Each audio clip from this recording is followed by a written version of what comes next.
দর্শক, কাঁকরোল এমন একটা সবজি, আপনার প্রত্যেক বছর বীজ লাগাইতে হবে না, একবার লাগাইবেন সারা জীবন কাঁকরোল হবে। কিন্তু আপনি যে জমিতে কাঁকরোল চাষ করবেন সেই জমিতে অবশ্যই অবসা করবেন, বড় বড় বেড করবেন, যাতে আপনি বেডের উপরে তো কাঁকরোলের সারা হবেই, জানেনি বর্ষাকাল মানে যখন আপনি চৈত বৈশাখ জ্যৈষ্ঠ মাসে আসবে, হালকা প্রথম বৃষ্টি হবে, কাঁকরোলের সারা সব জ্বালায় উঠবে। এই জন্য কাঁকরোলের বীজ লাগাইতে হয় না। কিন্তু এই জমিতে আপনি গাঁতি করে অন্যান্য জিনিস চাষ করতে পারেন। কি, আপনি প্রথম বেগুন চাষ করতে পারেন, তারপরে বেগুন যখন খেয়ে ফেললেন হয়ে গেল, তারপরে আপনি এই বেগুন গাছ ওষুধ দিয়ে মেরে এখানে আপনি কাঁকরোল গাছ উপরে উঠাই দিলেন, এই বেগুন গাছগুলো মাছা ক্ষেত হয়ে গেল। এইভাবে আপনার মাছা ক্ষেত লাভবান হইলেন, আর কাঁকরোল হইলে ফ্রি বোনাস।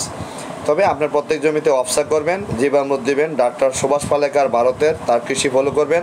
কাঁকরোল কিন্তু বাজারে সুস্বাদু একটা খাবার, পছন্দশীল মানুষ এটা নেয় খায়, এখন অনেক অনেক অনেক বিক্রি হয়।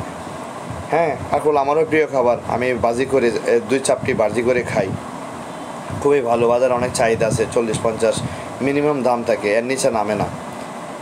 তো আপনারা কাঁকরোল চাষ করলে লাভবান, এই জন্য বীজের চিন্তা করতে হবে না, আবার মাছার চিন্তা করবে না। তবে আপনি কাঁকরোল যে জমিতে চাষ করবেন এই জমিতে আপনি ভুট্টা চাষ করতে পারেন, এই জমিতে আপনি এই মানে আপনার মাছা করা যায় এমন জিনিস চাষ করতে পারেন, পেঁপে চাষ করতে পারেন, এই বেগুন চাষ করতে পারেন, যে গাছগুলোকে আপনি মাছা বানাইতে পারেন। আপনি মনে করেন এই জমিতে পেঁপে গাছ আছে 200 পেঁপে গাছের মধ্যে দড়ি টানাই দিলেন আর নেট ফেলাই দিলেন, কাঁকরোল গাছ এটার মধ্যে ঝুলে থাকলো, হইলো, কাঁকরোল হইলো। আপনার নতুন করে মাথার জন্য খুঁটি বানতে হইলো না। আর বেগুন ক্ষেত করলেন, আপনার বেগুন শেষ, সারা বছর যে বেগুনটা চাষ করেন এটা বেগুন হারভেস্ট শেষ, মনে ফর লাস্টের দিক দিয়ে এসে আপনি বেগুন ক্ষেতকে আপনি হয় বেগুন ক্ষেত মেরে ফেলবেন উপরে ওষুধ দিয়ে, আর নাইলে বেগুন গাছে মেরে রেখে দেবেন, আস্তে আস্তে মরে যাবে, কাঁকরোল গাছে উপরে উঠে আসবে, শেষ, মাছা ক্ষেত হয়ে গেল, ক্ষতি নেই। এমনভাবে করবেন যাতে মাছা হয়।